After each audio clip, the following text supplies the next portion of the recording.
एक बार फिर सभी का स्वागत है दल गुलामी मुक्त भारत अभियान और सनातन को जानो यात्रा के संयुक्त यूट्यूब चैनल पर।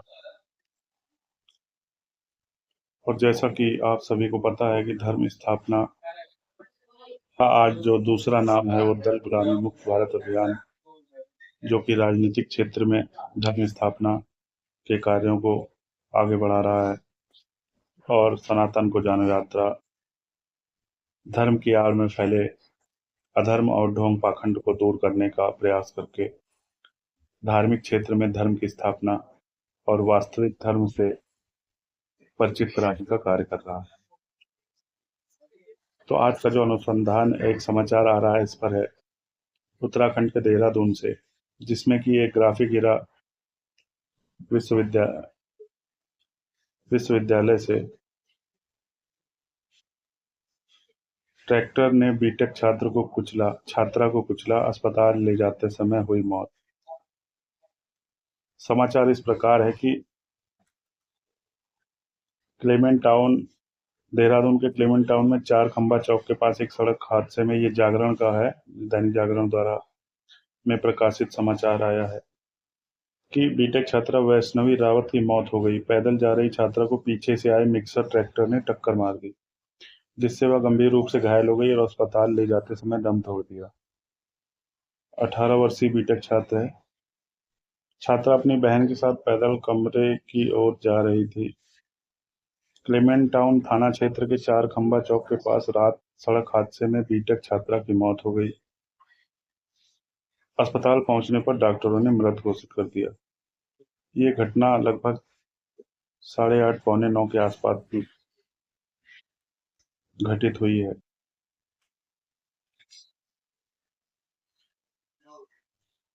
और अगस्त के दूसरे हफ्ते में ये घटित हुई है घटना।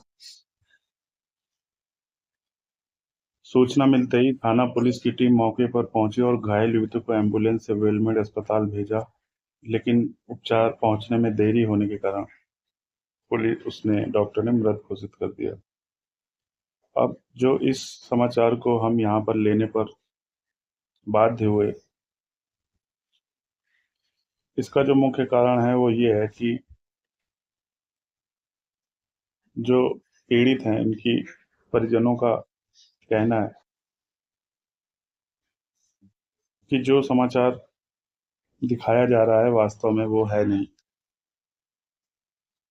और इससे हमें भी एक बोलने का प्रमाण मिला कि जो हमारे द्वारा कही जा रही बातें थी, जिसे कि कई लोगों द्वारा इस आधार पर खारिज कर दिया जा रहा था कि ये मनगढ़ंत बातें हैं, तो इसका एक प्रमाण भर जो हमारा अनुसंधान पिछले कई हुए उसका एक प्रमाण भर ये दिखाने को पर्याप्त है कि जब उस लड़की को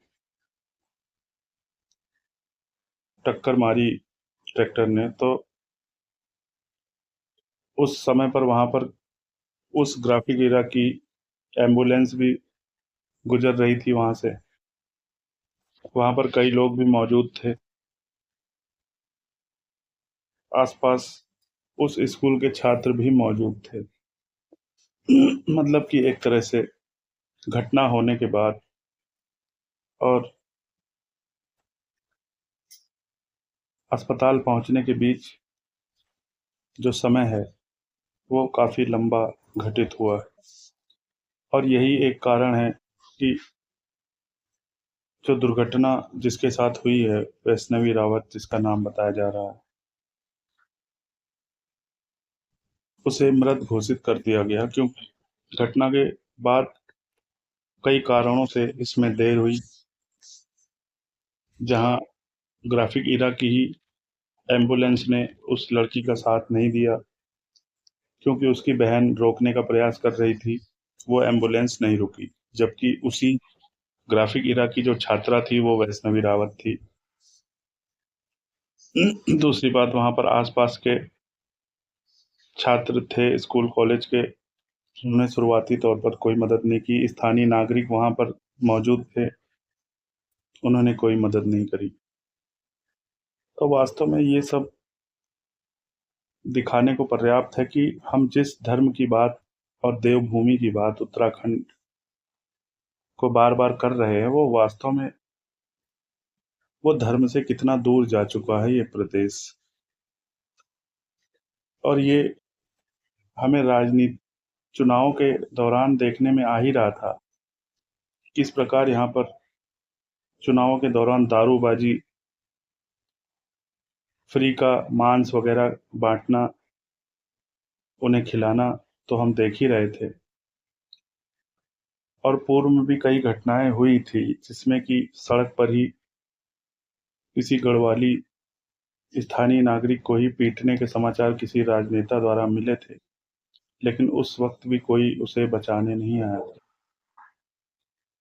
और फिर उसके 1-2 वर्ष बाद हमने सोचा कि हो सकता है घटनाओं में कुछ सुधार हुआ हो, वातावरण में कुछ सुधार हुआ हो, लेकिन आज भी वातावरण जस का तस है।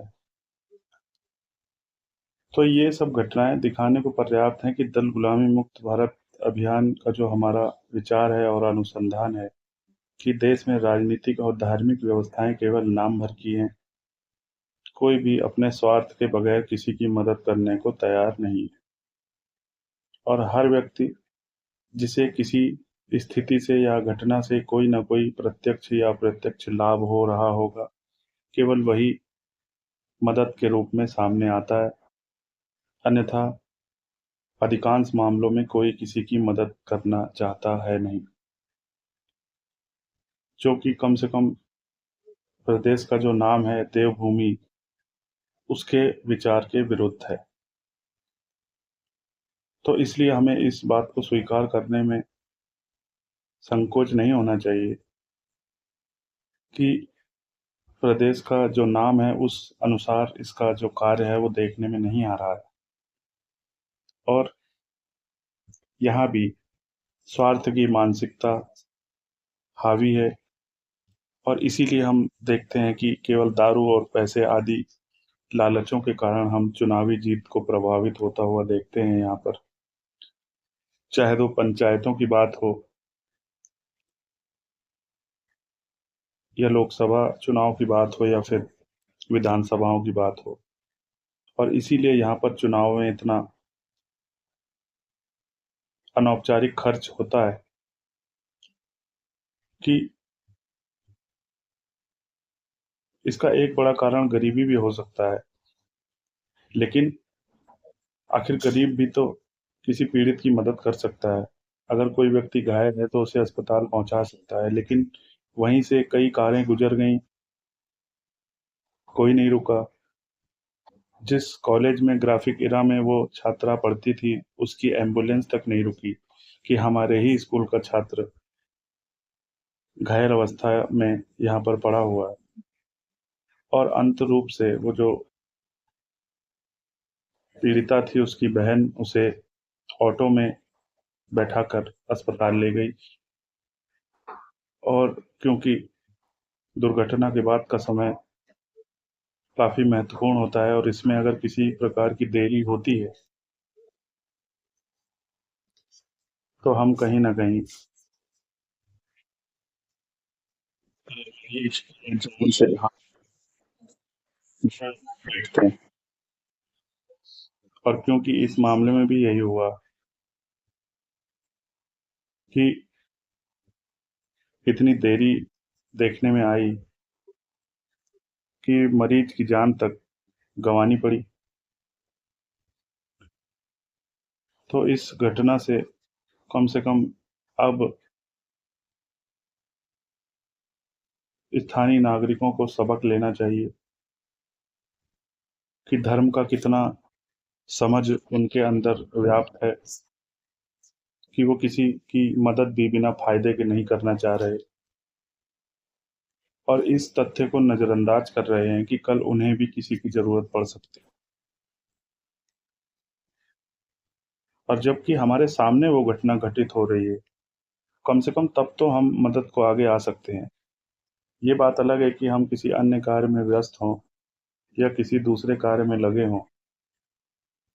अगर तब ये घटना हो, तो ऐसा मान सकते हैं कि हमने इस घटना को नहीं देखा या हम किसी और कार्य में व्यस्त। लेकिन जब हमारे सामने कोई घायल व्यक्ति घायल अवस्था में पड़ा है, तो हम उसकी मदद क्यों नहीं कर सकते?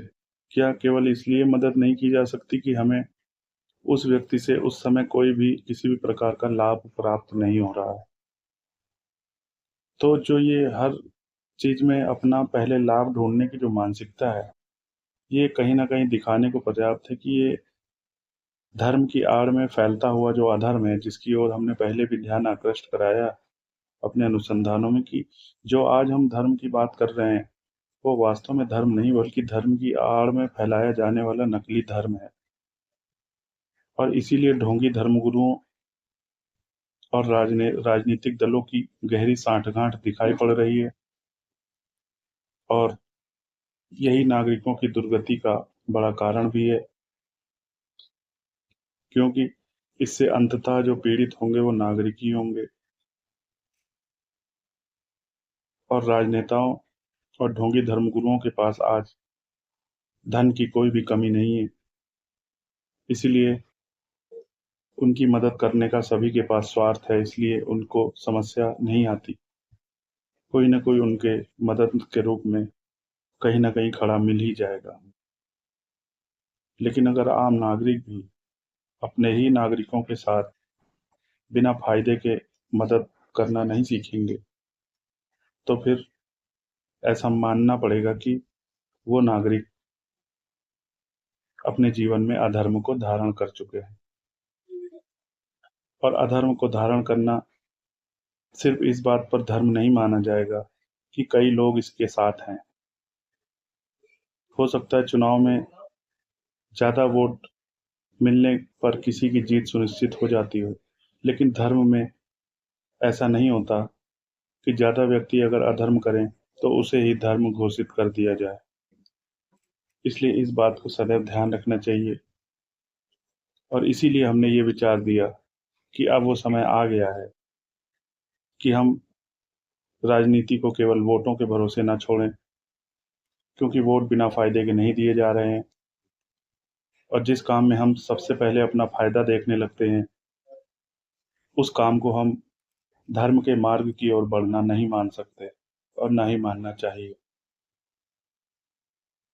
इसलिए इस पर ध्यान देने की आवश्यकता है, और ये ऐसी घटनाएँ जो हमारा अनुसंधान है उसके निकटता से उसके निकट प्रतीत होती हैं, कि जो हमारे द्वारा कहा गया है वो हवा-हवाई बातें नहीं हैं, बल्कि उनका वास्तविकता से जुड़ाव है।